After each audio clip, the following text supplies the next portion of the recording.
자, 시작해볼게요. C 해놓고 칼빈주의 관점, 예정론의 관점을 얘기하면 이게 장로교파의 관점이라고 그랬죠. 근데 이거는 뭐라고 볼 수 있느냐? 다른 말로 하면 하나님의 주권을 강조하는 관점입니다. 하나님이 미리 선택하셨고 그러니까 결국은 이들이 하고 싶은 원래 말은 뭐였냐면요.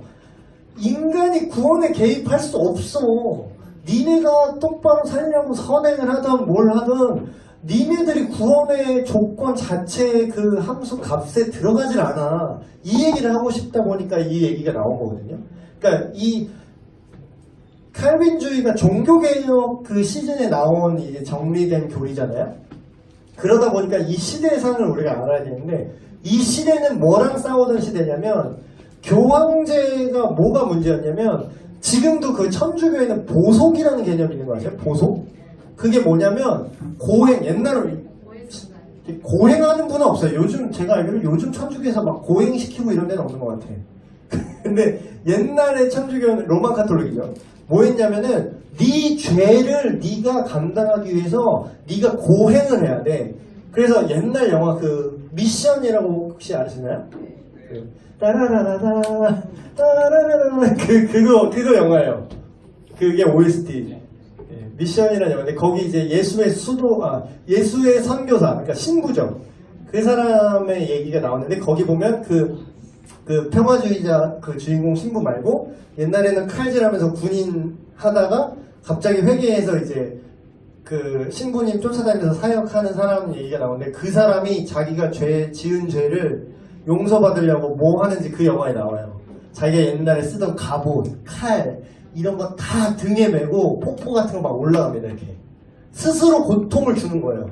왜냐? 내가 내 죄를 이렇게 내가 스스로 고행을 하면서 내 죄를 책임져야 돼. 그리고 고해성사도 마찬가지예요. 내 죄를 이 신부한테 말을 해서 이걸 말소할 수 있어. 아니면 내가 어떤 선행을 해서 그 내 죄를 상쇄해야 돼 라는 개념이 이 로만 카톨릭 교황제 안에 생겨버린 거야. 성경에는 그런 게 없는데 이게 생겨버린 거죠. 그러다 보니까 극단으로 가면 어떻게 되죠? 면죄부까지 나오는 거예요. 내가 돈으로 내 죄를 씻을 수 있다라는 생각까지 온 거지. 그러면 시대 상황이 이렇죠. 내 인간이 어떤 행위를 함으로써 내 구원에 뭔가 기여할 수 있다는 이 기형적인 세계관이 자리 잡았던 시대에 종교개혁자들이 이거 아니야 까면서 나왔기 때문에 어떻게 해야 돼요?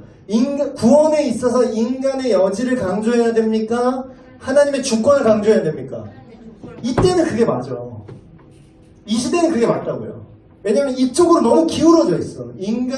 구원에 인간이 자꾸 개입하려고 그래. 이게 잘못된 거잖아요. 그러니까 하나님의 주권이다. 네가 믿기로 결정하는 게 중요한 게 아니야. 하나님이 너를 선택하신 거야. 이 얘기가 나온 거예요. 그래서 저항할 수 없는 은혜라는 개념을 씁니다. 이건 뭐냐면 쉽게 말하면 이거예요.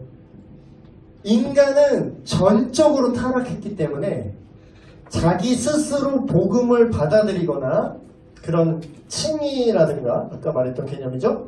중생이나 회심을 스스로 할 만한 능력이 없다는 거예요. 그래서 뭐예요?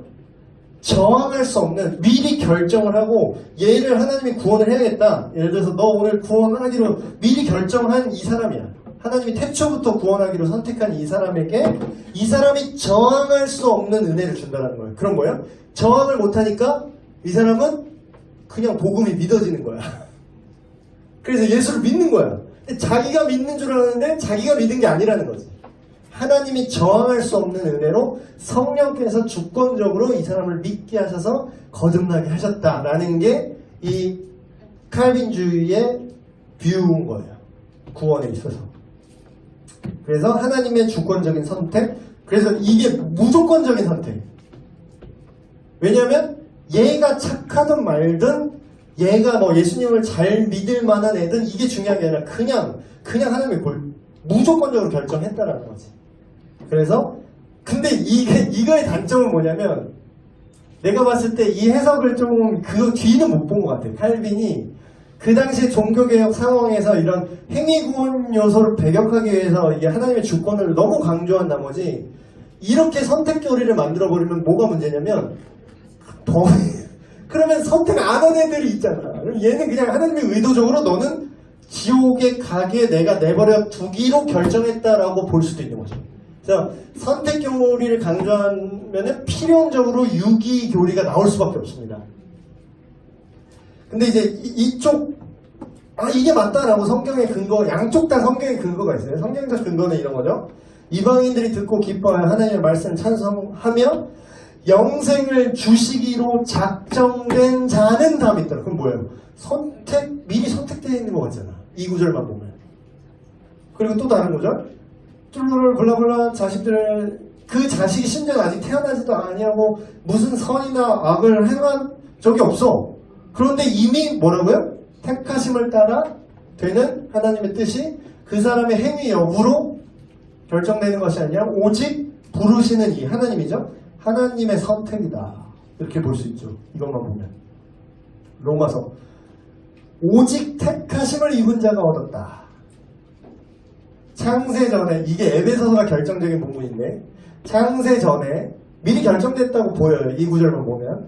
창세 전에 그리스도 안에서 우리를 택하사 우리로 사랑 안에서 그 앞에서 거룩한 성령하고 우리를 예정하사. 예정론이라고 그러잖아요. 그래서 예정. 예수 그리스도 말미암아 자기 아들들이 되게 하셨으니 쫄쫄 이렇게. 그러니까 여기 관점의 포인트는 뭐냐면 우리 인간의 선택과 어떤 행위나 어떤 공로가 아니라 전적인 하나님의 은혜로 우리가 구원받았다. 우리의 구원은, 인간의 구원은 인간이 개입할 수 없다라는 정확한 관점이죠. 근데 이것도 맞아요. 제가 장로교 예정론 얘기하는 이 골수 개혁주의 목사님이랑 제가 이제 좀 논쟁이 붙은 적이 있어요. 한번. 되게 옛날인데 전도사 때였나. 그분은 완전히 개혁주의 아니면 다 아니래. 이분은 자기가 막 주석을 자기가 100권 읽었고 이게 맞대. 그러면서 이제 제가 이런 관점에 대한 얘기를 했더니 이거를 그냥 동의하지 않더라고요. 그러면서 저한테 그분이 뭐라 그러냐면 그렇게 희미한 생각을 갖고 있지 말고 하나를 결정해야 된다고. 그러니까 비유로 말하면 이런 거예요. 나는 입식 타격을 결정했어. 너는 그래플링을 하든 입식 타격을 하든 하나를 결정해야 싸움을 잘할 수 있어. 이 논리야. 이 목사님의 논리는. 자기는 입식 타격으로 결정했다는 거야. 나는 예정이 맞다고 그냥 선택을 했고 결정을 했고 나는 예정론만 가르칠 거래. 자기 교회에서 성도들한테. 그래서 제가 뭐라고 그랬게요 그분한테. 당신이 이단이야 그랬을까? 제가 뭐라 그랬냐면 그러세요 그랬어요. 괜찮습니다. 그렇게 생각하신다면 뭐 이게 괜찮아요. 그렇게 그게 쭉 가세요 그랬어요. 그냥. 그게 잘못된 길이었으면 제가 말렸겠죠. 근데 왜 그러냐면 그게 틀린 말은 아니야. 미리 결정되었다라고 볼 수도 있어요. 뒤에 얘기하면 더 나오지만 그 반대 관점 얘기할게요. 근데 이 반대 관점을 장로교 골수 이 신학자든 뭐 목사님이든 예정론에 완전히 빠져서 예정론으로만 성경을 읽으려고 하는 이제 분들은 뭐가 문제냐면 조금이라도 인간의 뭐 그런 역할이 대두되면 그냥 다 알미니안이래. 그냥 다 알미니우스주의 막 이렇게 매도를 해버리더라고. 근데 정확히 말하면 알미니우스주의와 웨슬리안은 다릅니다. 알미니우스주의는 이단이고요. 웨슬리안은 정통 개신교회가 맞아요. 자, 이 차이. 그러니까 예지론이라고 하면 다 알미니우스주의다 이렇게 말하는데 그게 아니라 예지론은 어떤 관점으로 보냐면 하나님의 주권이 있다는 건 분명히 동의해요. 인간의 어떤 행위 여부가 구원에 영향을 미친다는 게 아닙니다. 예지론도. 근데 뭐냐면 하나님의 주권으로 구원이 이루어지는 게 맞는데 그 안에서 인간이 어떤 반응을 하는가를 인간의 뷰로 보겠다는 거예요. 이게 무슨 말인지 이해가 되나요? 아다르고 어다른 겁니다. 인간이 구원에 기여를 해야 돼 이거란 하나님이 전적으로 우리를 인간을 구원하시는 게 맞는데 그 구원에 하나님이 베풀어진 구원에 인간이 어떻게 반응하는지를 보겠다라는 거는 전혀 다른 관점이라고요. 앞에는 이단이고요. 뒤에는 관점의 차이인 거죠. 볼게요. 역사적으로 볼게요. 펠라기우스주의라는 게 있어요. 펠라기안이라는 게 뭐냐면 얘네가 그냥 행위구원이에요. 그냥 일반 사람들이 갖고 있는 구원에 대한 생각이 있죠. 그냥 야, 네가 착하게 살면 너 죽어서 천국 가고 네가 나쁜 죄를 지면 지옥에 가. 이게 펠락이 아니야. 쉽게 얘기하면. 그냥 100% 나한테 달려 있는 거야. 내가 착하게 살고 내가 선한 행위를 해야 내가 구원받을 수 있는 거야. 이게 구원의 주체는 인간이고 인간의 단독의 행위로 구원받을지 구원받을지 않을지를 얘기한 게 펠라기우스라는 사람이에요. 근데 이거는 이미 중세시대 때 이단으로 정체를 받았습니다. 칼빈주의는 우리가 배웠죠? 구원의 시작을 누가 한다고요? 하나님이 시작하셨고 그 과정도 마무리까지 누가 한다고요? 하나님 단독으로 해결하신다는 거야. 이 관점은. 그럼 뭐예요? 포션으로 이렇게 설명하면 하나님 100, 인간 빵인 거지. 이게 예정론이고 정할 수 없는 은혜. 그러니까 하나님의 절대 주권이고 알미니우스주의. 알미니아는 뭐냐면 인간이 시작을 해요. 구원을. 여기부터 이상하죠? 인간이 시작하는데 신인혁명론이라고 신이랑 인간이랑 같이 해야 돼. 구원받기 위해서. 퓨전을 해야 되는 거야. 그래서 하나님 반, 인간 반 합쳐서 같이 도와서 구원받을 수 있다 이런 거예요. 근데 이거는 역사적으로 2단 시비가 있었고 실제로 이게 2단으로 판정을 받았습니다. 알미니우스주의는. 왜냐하면 50대 50이든 어쨌든 뭐예요. 구원이라는 큰 이 변수에 인간이 반이나 포션을 차지한다는 거지. 그러면 인간은 불완전한 존재인데 구원이 인간한테 절반 정도나 있다라는 거는 사실 그래서 이걸 뭐라 그러면 반펠라기우스주의라고 합니다. 세미 펠라기우스주의. 그래서 펠라기우스주의인데 반만 이렇게 믹스했다. 그래서 여러분 이렇게 커피를 마시는데 똥을 다 넣긴 그러니까 반만 넣고 드세요 하면 드셔요? 그거랑 똑같은 거예요. 이 알메니우스나 세미 펠라기우스주의는 2단 썰을 반만 넣으면 괜찮을 것 같아요? 그러니까 2단인 거예요. 알메니우스는 2단주의 맞습니다. 근데 웨슬리안은 뭐냐? 자꾸 칼빈주의에서 골수 개혁주의 이런 분들이 웨슬리안을 알메니우스라고 자꾸 이렇게 잘 알지도 못하면서 이제 공격을 하는데 전국에 있는 감리교 목사님들 나를 고마워하시겠네? 나는 정작 감리교파는 아닌데 난 초교파인데 감리교 목사님들의 어떤 억울함을 지금 풀어주자면 웨슬리안은 뭐냐면요 칼빈주의랑 거의 똑같아요. 하나님이 시작해. 구원의 시작은 하나님이에요. 구원의 주권도 하나님께 있습니다. 근데 신인 협력인데 알미니우스에 말하는 신인 협력이 아니에요. 뭐냐? 하나님 100, 인간 100이야. 이게 전혀 다른 관점을 보고 있는 거예요. 여기서 이제 선행은총이라는 개념을 합니다. 그래서 하나님이 인간한테 자유를 주시는데 선행하는 은총을 주시는데 이게 뭐냐면 스스로 복음에 반응을 할지 안 할지를 스스로 고를 수 있을 정도의 은총을 주신다는 거예요. 모든 사람들한테. 그래서 이 선행은총 교리를 따지면 뭐예요? 하나님의 은혜에 저항을 할 수가 있어야 되죠. 왜냐하면 모두에게 복음을 이렇게 주는데 복음을 내가 받아들일 수도 있고 싫어요 저항할 수도 있어요. 그래서 여기는 칼빈주의랑 여기만 달라요. 저항할 수 있는 은혜예요. 그리고 절대주권의 관점으로 이걸 보는 게 아니라 인간의 자유의지 부분으로 이 구원을 봅니다. 이건 엄연히 다른 거예요. 근데 자유의지를 인간이 내 거야 한 게 아니라 자유의지를 누가 줬다고요? 하나님이 줬으니까 주권은 하나님께 있는 게 맞아요. 그래서 이게 웨슬리안의 관점이에요. 그래서 저항할 수 있는 은혜. 그래서 하나님께서는 이 관점에 따르면 이런 거예요. 예수 그리스도를 믿는 자를 구원하기로 결정한 거예요. 누가 구원받을지를 결정한 게 아니라 예수 믿는 자를 구원하기로 결정한 거예요. 이건 아다르고 어다른 거예요. 이게 그러니까 아까는 무조건적 선택이라고 했죠. 칼빈주의 얘기할 때. 그러니까 뭐예요? 조건적 선택인 거지. 그래서 인간의 자유의지로 복음에 반응할 수 있는 선행은총을 받았다. 그래서 선택과 유기는 예정되어 있는 것이 아니라 인간의 자유의지로. 근데 이제 인간에서 출발한 게 아니라 하나님께서 양도해 주신 인간의 자유의지로 누가 복음에 반응할지 안 할지를 하나님께서 그걸 모른다? 이미 알고 계시다. 이미 알고 계시다. 그래서 예지예요. 예지론. 이거에 대한 성경적 근거는 근데 양쪽 진영 다 서로 자기 좋을 대로 이 구절을 해석합니다. 문제는. 네. 이걸 지지하는 성경에서 근거는 뭐예요? 우리 유명한 구절 여기 다 있어요. 수고하고 무거운 짐진 자들아. 뭐라고요? 다 오라 그래요. 고른 애들만 와라 이래요. 근데 또 여기 그 칼빈 개혁주의로 이 성경을 보시는 분들은 그 예지론의 안경으로 성경을 보시는 분들은 이렇게 괄호 열고 혼자 그렇게 봐. 다 와라 괄호 열고 내가 선택한 애들에게만 하는 얘기라고 이렇게 생각하세요.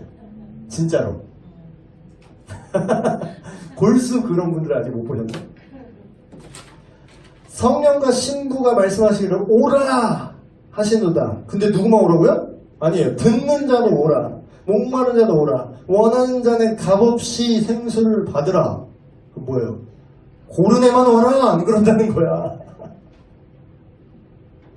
또 뭐예요? 또 유명한 거죠. 하나님은 모든 사람이 구원을 받으며 진리를 아는 데 이르기를 원하시느니라. 또 베드로도 얘기하죠. 아무도 멸망하지 아니하고 다 회개하기에 이르기를 원하신대요. 그럼 뭐야? 사실은 얘만 골랐는데 그러면 얘만 골랐으면 뭐예요? 사실상 안 고른 애들은 멸망하기를 원하시는 거 아닌가? 이게 지금 예지론 관점에서 보는 옳은 거죠. 자, 근데 이제 이거를 종합해 보겠습니다. 그럼 여러분 이게 옳고 그름의 문제가 아니라는 건 이제 눈치를 아실 거예요. 칼빈주의가 맞고 웨슬리안이 틀렸다. 아니면 반대로 웨슬리안이 맞고 칼빈주의가 틀렸다. 이게 아닌 거고 뭐냐? 관점과 이해의 문제인 거예요. 이거는 옳고 그름의 문제가 아니라는 거예요. 보세요. 선택된 자에게 복음을 믿게 하시는 겁니까? 아니면 복음을 믿는 자를 구원하시기로 하나님이 선택하신 겁니까? 이게 양쪽의 뷰로 제가 질문을 만든 거예요. 아리까리하죠, 여러분? 이게 초교파의 매력입니다. 이게 다 양쪽을 다 아리까리하죠. 어쨌든 양쪽 다 욕을 먹을 수 있는데 또 뭘까요? 미리 구원할 자를 예정하신 걸까? 모두에게 구원의 기회를 주시지만 누가 구원받을지 이미 알고 계신 걸까? 관점에 따라 한쪽만 맞게 보일 수 있으나 결론은 뭐다? 둘 다예요. 왜 둘 다냐면 논리상은 이게 말이 안 되는 것 같죠. 하나가 맞으면 하나 틀린 것 같죠. 근데 여기에 중요한 허점이 있어요. 제가 재밌는 그 탕자의 비유 여러분 다 아시죠? 탕자의 비유. 돌아온 탕자의 비유. 이거 갖다가 이걸 설명해 볼게요. 여러분 탕자가 다시 아버지께로 돌아온 거를 구원을 설명하고 상징하는 거죠. 구원을 상징하는 겁니다. 우리가 다 탕자와 같다 그러잖아요. 하나님은 아버지를 떠나서 자기 마음대로 살다가 내가 이대로 살면 죽겠구나. 내 아버지에서 피죽이라도 얻어먹자. 종류로라도 가자 해서 왔는데 받아준 거잖아요. 자, 그럼 여기서 제가 질문 하나 던질게요. 탕자의 비유에서 이 맥락에서 이 아들이 구원받은 거는 아들이 내가 아빠에게 꼭 와야겠다 라고 자기 결단을 해서 구원받은 걸까요? 정확히 이 워딩을 똑같이 통일할게요. 내가 아빠에게 돌아가야지 자기가 결단을 했기 때문에 용서를 받은 걸까? 아니면 아버지가 내 아들이 돌아왔네 하면서 그럼에도 나는 너를 용서할게 라고 아버지가 용서했으니까 용서받은 걸까? 두 번째요? 둘 다요? 헷갈리죠? 자, 주도권을 정확히 나누자면 정확히 엄밀하게 말하면 뭐냐면 용서를 받는 사람과 용서를 하는 사람을 나눠야 돼요, 여러분. 누가 용서를 받죠? 아들이 받아야 되는 거잖아요. 그치요? 그러면 용서를 받는 사람이 있다면 용서를 하는 사람이 있어야 되잖아요. 누가 용서하는 거죠? 자, 그럼 여기서 좀 클리어해졌어요? 내가 구원받는 거는 내가 용서받았다는 건데 하나님께 날 용서하시오! 내가 이러면 용서를 받아요? 아들이 돌아왔어. 내가 돌아왔으니까 날 용서해주세요! 이래? 내가 돌아왔으니까 용서를 해주는 게 당연해. 어디 용서해보시지? 이래요? 이게 논리적으로 말이 돼요? 물론 어떤 사람이 이렇게 얘기해요. 그래도 아들이 돌아왔으니까 용서를 받을 수 있으면 그것도 그 관점에서 맞아요. 근데 엄밀하게 말하면 뭐야? 돌아와도 용서 안 해줄 수 있어. 네가 뭔데 돌아왔다고 내가 용서를 해야 돼. 그럼 뭐야? 주권이 누구한테 있어요? 아버지한테 있는 거야. 용서 누가 해요? 아버지가 하는 거야. 그러니까 하나님의 주권은 인간한테 구원에 있어서 구원의 주체와 주권은 인간한테 있지 않아요.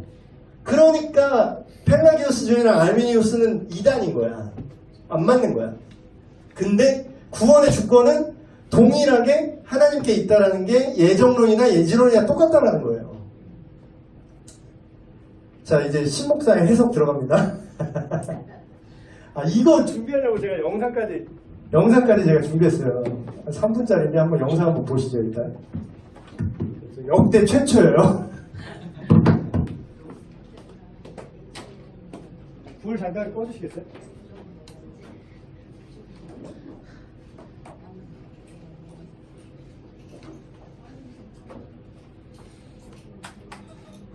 자, 이 영상 한번 자세히 집중해서 보세요. 약간 공개 마인드 아닌 분은 약간 힘들 수 있습니다. 집중해서 한번 보세요. 거기 있으면 가리지 않을까요? 괜찮을래나? 한번 틀어볼게요. 왜 안 나오지? 얘가 지금 잘못된 건가? 얘가 꺼져버렸나 보네. 잠깐만요.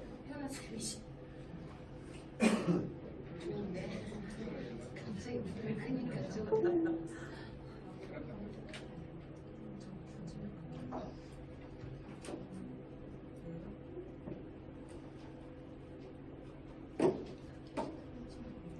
좀 물 좀 마시세요.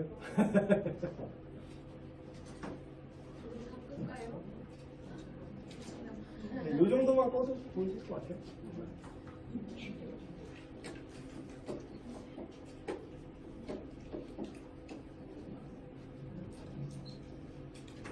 오늘 거 요약하시는 분 좀 머리 아프시겠네요. 오늘 오시길 잘하셨는데. 목사님 다음 주도 복잡해요. 아니. 다음 주는 요약 가능한 거예요. 이번 주도 요약 가능합니다. 한번 보세요.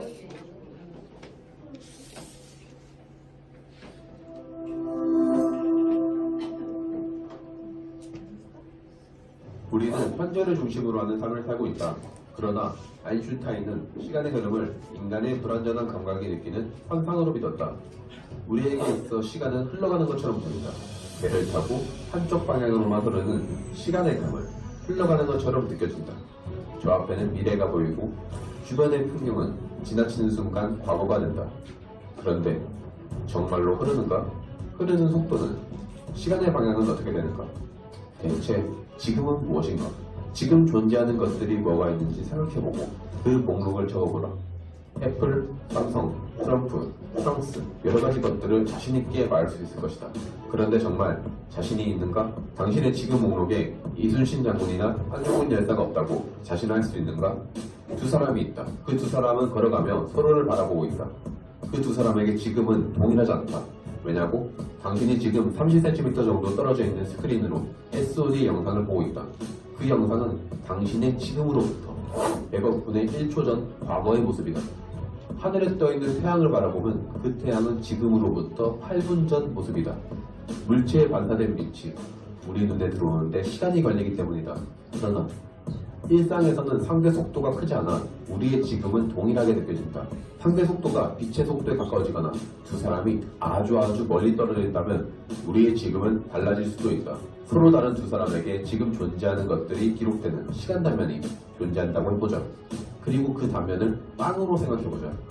당신과 내가 작은 빵을 서로 다른 각도에서 자른다면 그 단면은 크지 않다. 빵이 작기 때문이다. 그런데 빵이 매우 커진다면, 은하 정도로 매우 커진다면 어떻게 될까? 약간만 빵을 자르는 각도만 차이나도 그 틈은 매우 커진다. 즉, 나와 당신의 지금의 시간 단면의 틈은 매우 커지고 지금은 달라지게 된다. 지구로부터 100억 광년 떨어진 곳에 한 외계인이 있다고 해보자. 그 사람과 내가 정지에 있으면 우리의 시간은 지금은 동일하다. 그런데 그 외계인이 움직이면 그의 지금과 나의 지금은 달라진다. 그리고 그 차이는 우리가 떨어져 있는 거리만큼 어마어마하게 벌어진다. 만약 외계인이 시속 20km로 움직인다면 그가 지구를 볼 때 그의 지금 목록에 있는 지구는 150년 전에 해당한다. 즉 그의 지금에는 나는 태어나지도 않고 베토벤이 태어날 시기일 것이다. 그러면 2100년쯤에 한국의 대통령은 누가 될까? 대각광년 떨어진 외계인이 지구를 향해 시속 10km로 걸어오면 그의 지금 목록에는 2100년에 한국 대통령의 모습이 기록될 것이다. 우리에겐 아직 결정되지 않은 일이 그에게는 과거가 된다. 이것이 시간이다. 즉 모든 사건은 하나의 시공간에 한꺼번에 존재한다. 이들은 영원히 그곳에 있을 것이다. 당신이 태어난 그날도 아직 존재하고 있다. 시간은 끊임없이 흐르는 강물이 아니다. 시간은 모든 순간이 한꺼번에 얼어버린 거대한 얼음덩어리다. 시간은 인간의 편의에 따라 인위적으로 만들어진 개념이기 때문이다.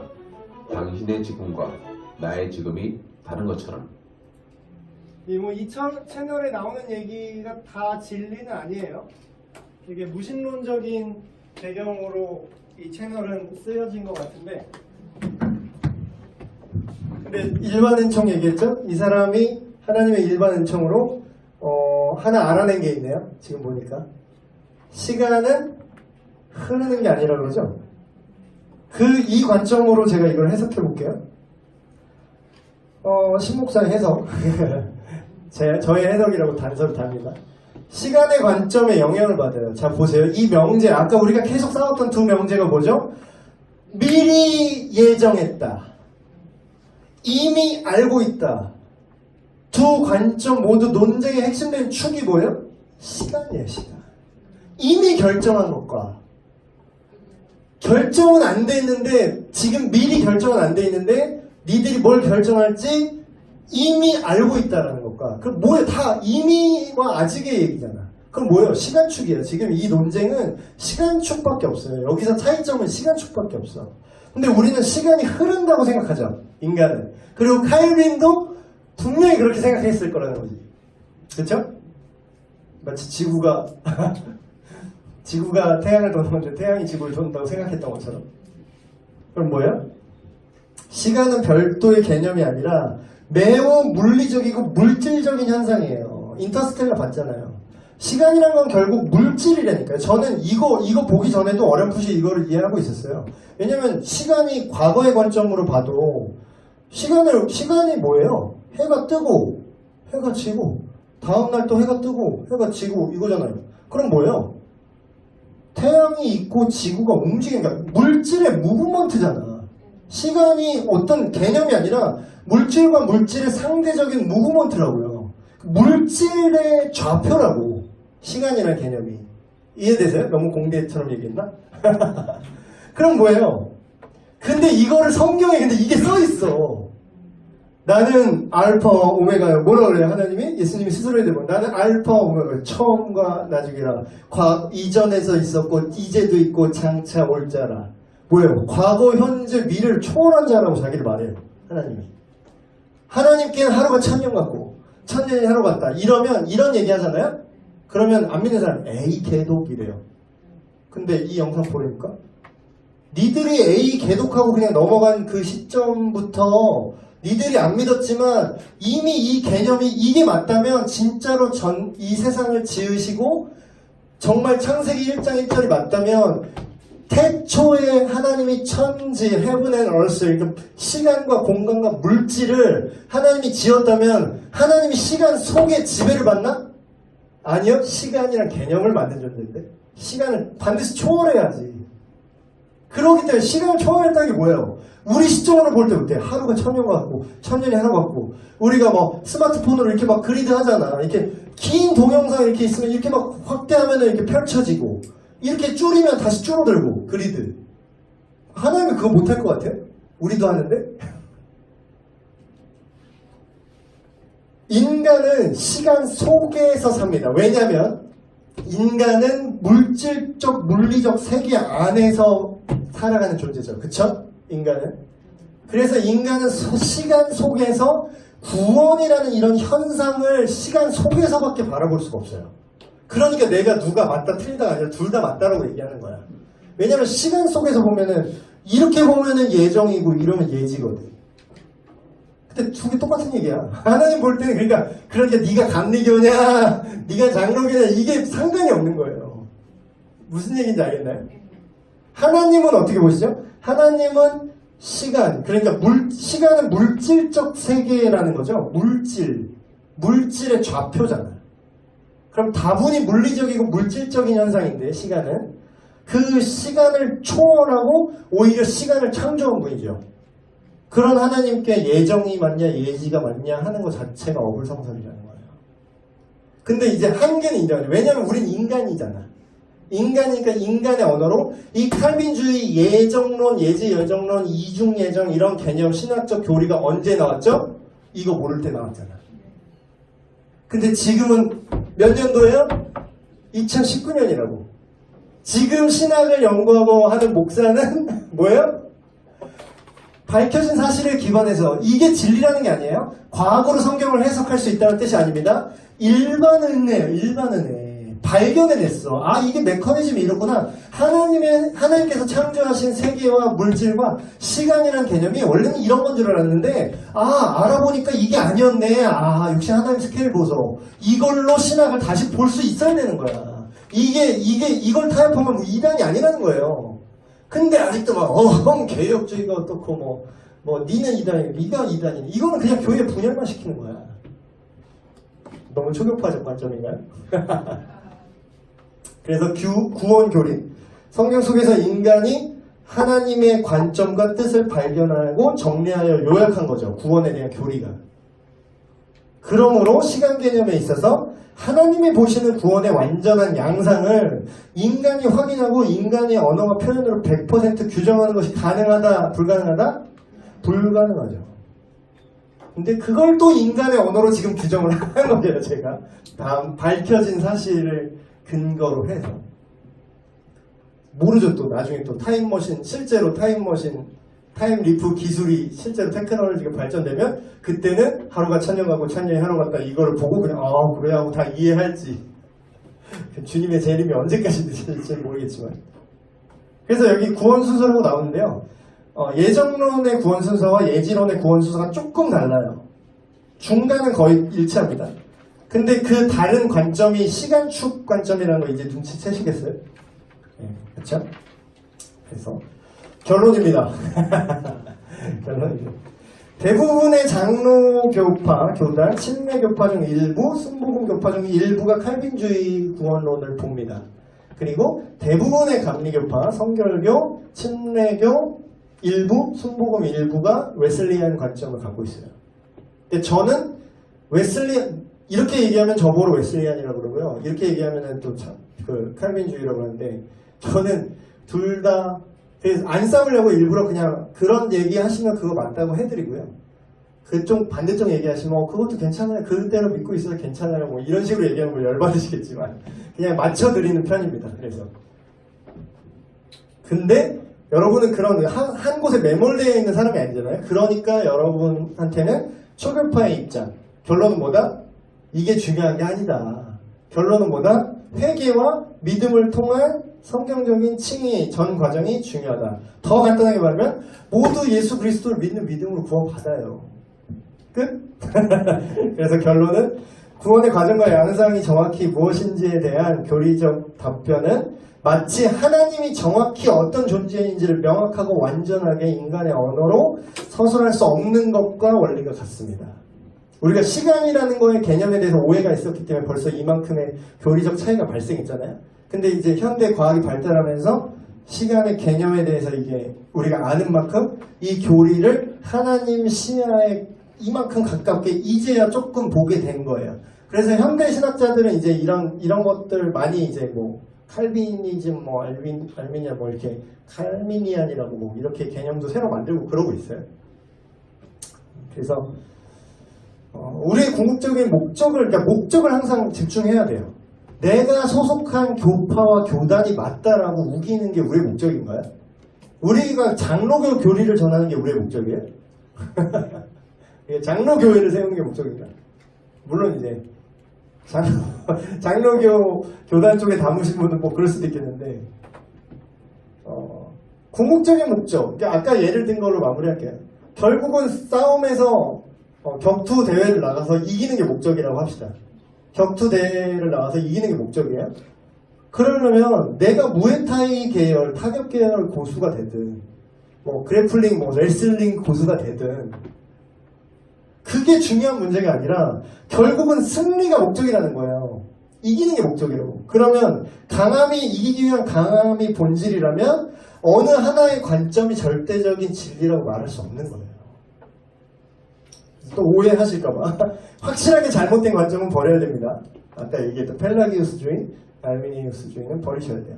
네, 오늘 이렇게 예정론과 예지론. 근데 청년들이 몇 년 전에 저한테 이 질문을 한 적이 있어요. 그래서 똑같이 대답을 해줬었고, 근데 여러분들은 혹시나 이런 거 모르실까봐. 그래서 어디 가서 이제 나 장로교요, 뭐 내가 감리교요, 내가 성결이요 이렇게 얘기했는데 니넨 듣보잡 초급하냐, 너 뭐냐 이러면 이런 거 쫙 얘기해 주세요. 너 이런 거 알고 믿니?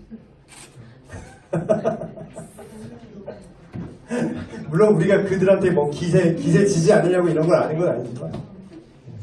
그래서 오히려 한쪽 파에 있는 분은 다른 쪽을 아예 몰라요.